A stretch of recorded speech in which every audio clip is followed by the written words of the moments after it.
Hi friends, ఈరోజు paneer fried rice ఎలా తయారు చేసుకోవాలో చూద్దాం.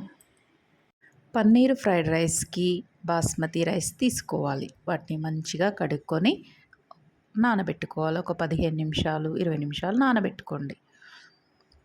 నానిన బియ్యానికి 1.5 గ్లాసు పోయండి. నానని బియ్యానికి 1కి 2 గ్లాసులు పోయండి. బాస్మతి రైస్ నానిన తర్వాత దాంట్లో కొద్దిగా నూనె పోసుకొని ఒక నిమ్మకాయ పిండితే మంచిగా పూలు వస్తుంది అన్నం. అలా చేసుకోండి, అలా వండుకోండి అన్నంని. మనం దీంట్లో ఈ అన్నం వండేటప్పుడు నూనెను నిమ్మకాయ వేసాం కదా, అందుకు అడుగంటది అన్నమాట. అన్నం మంచిగా వస్తుంది. అందుకు మీరు కూడా అలా వేసుకొని చేసుకోండి.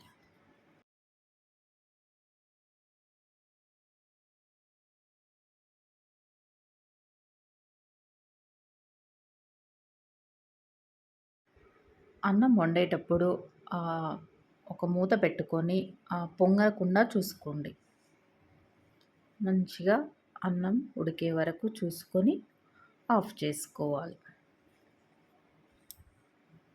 ఇప్పుడు పన్నీర్ని తీసుకొని దాంట్లో ఉప్పు, కారము, కొద్దిగా ధనియాల పొడి, గరం మసాలా, ఇంకా పసుపు, కొద్దిగా పెప్పర్ పౌడర్, నూనె వేసుకొని ఇవన్నీ వేసుకొని మంచిగా కలుపుకోవాలి. సోయా సాస్ కూడా వేసుకోవాలి. కొద్దిగా వేసుకోండి సోయా సాస్. మనకేంటంటే రెస్టారెంట్ స్టైల్ మంచి ఫ్లేవర్ వస్తుంది. అలా వేసుకొని మంచిగా కలుపుకోండి.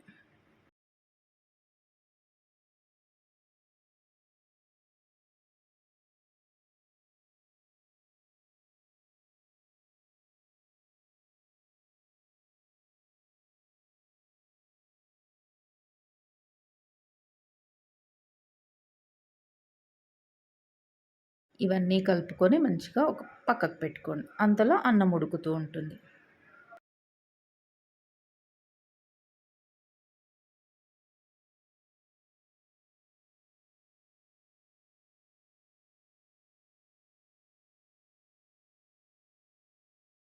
ఈ అన్నం అయ్యేలోపు మనము పక్కకు ఒక ప్యాన్ పెట్టుకోవాలి. ఆ ప్యాన్ పెట్టుకొని దాంట్లో నూనె పోసి కావలసినంత నూనె పోసుకొని ఈ పన్నీర్ ముక్కలకంతా పట్టించాం కదా, అవి దీంట్లో కొద్దిగా ఫ్రై చేసుకోవాలి. మంచిగా ఫ్రై అయిన తర్వాత బాగా డీప్ ఫ్రై అవసరం లేదు, మామూలు ఫ్రై అయ్యేలాగా చూసుకోవాలి.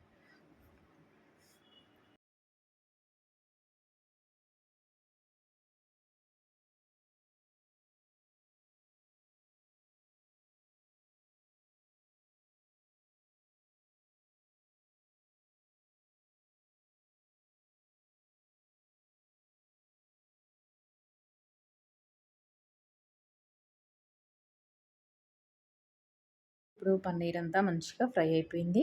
దాన్ని ఒక ప్లేట్లోకి తీసుకోండి. అదే ప్యాన్లో పన్నీర్ ఫ్రై చేసాం కదా, ఇంకా వేరే నూనె తీసుకోకుండా అదే ప్యాన్లో కొద్దిగా నూనె ఎక్స్ట్రా కావాలనుకుంటే ఎక్స్ట్రా నూనె వేసి దాంట్లో జీలకర్ర వేయండి. జీలకర్ర వేసి పచ్చిమిర్చి చిన్నగా కట్ చేసుకొని అందులో వేసుకోండి. అలాగే కరివేపాకు కూడా వేసుకోండి. మంచి ఫ్లేవర్ వస్తుంది కరివేపాకు వేస్తే. అలాగే ఉల్లిగడ్డలను కూడా వేసుకోండి. అవి మంచిగా ఫ్రై అయ్యేంత వరకు ఫ్రై చేసుకోండి.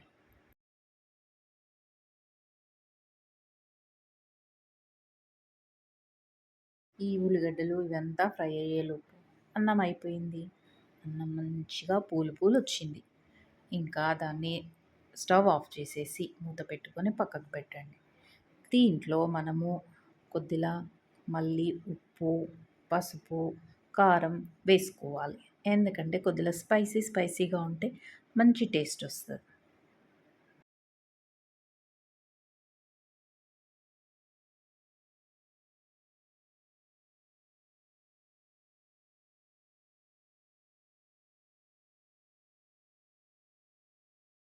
ఈ ఉల్లిగడ్డలు ఫ్రై అయిన తర్వాత దీంట్లో నేను టమాటాలు వేసుకున్నాను. టమాటాలు ఒక 3 తీసుకున్నాను. ఆ 3 టమాటాలను మంచిగా చిన్నగా కట్ చేసి వేసుకున్నాను. ఇవి మంచిగా ఉడికిన తర్వాత దీంట్లో నేను గరం మసాలాను ఇంకా ధనియాల పొడి వేశాను. నేను పన్నీరుకు పట్టించేటప్పుడు అక్కడ కొద్దిగా వేశాను. ఇక్కడేమో ఒక 1 స్పూన్ 1 స్పూను గరం మసాలా వేయండి. 1 స్పూను కొరియాండర్ పౌడర్ వేయండి. మంచి టేస్ట్ వస్తది.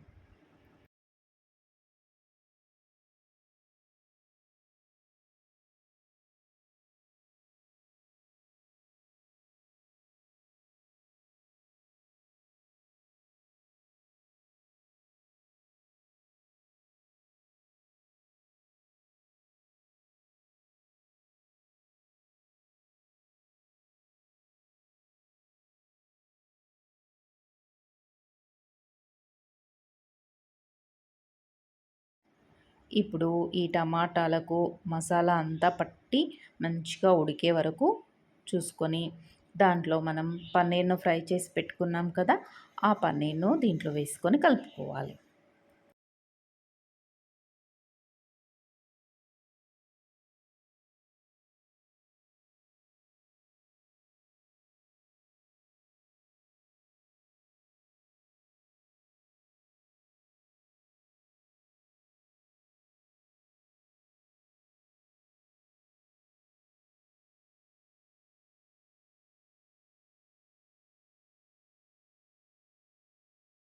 ఈ పన్నీర్ వేసుకున్నాక మనము ఉడికిచ్చిన బాస్మతి రైస్ ఉంది కదా! అది కూడా దీంట్లో వేసుకొని కలుపుకోండి.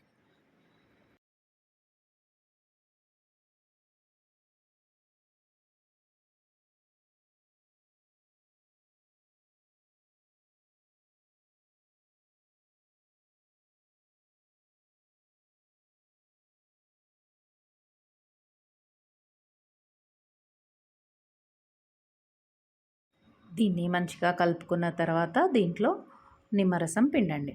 దీనికి ఒక నిమ్మకాయ సరిపోతది. ఆ నిమ్మకాయను మంచిగా రసం పిండిన తర్వాత మంచిగా కలుపుకున్న తర్వాత కొద్దిసేపు మూత పెట్టండి. ఒక 3 నిమిషాలు మూత పెట్టి అలాగే ఉండనివ్వండి.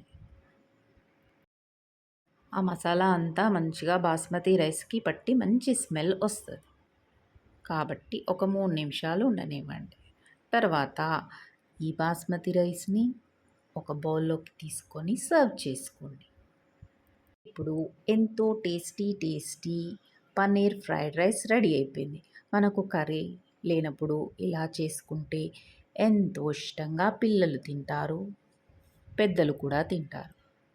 ఇది అందరికీ ఇష్టమైతది. కొద్దిగా స్పైసీ కావాలనుకుంటే స్పైసీ చేసుకోండి. వద్దు స్పైసీ తినము అనుకుంటే కొద్దిగా మసాలా తక్కువ వేసుకొని తినండి. చాలా టేస్ట్ ఉంటది.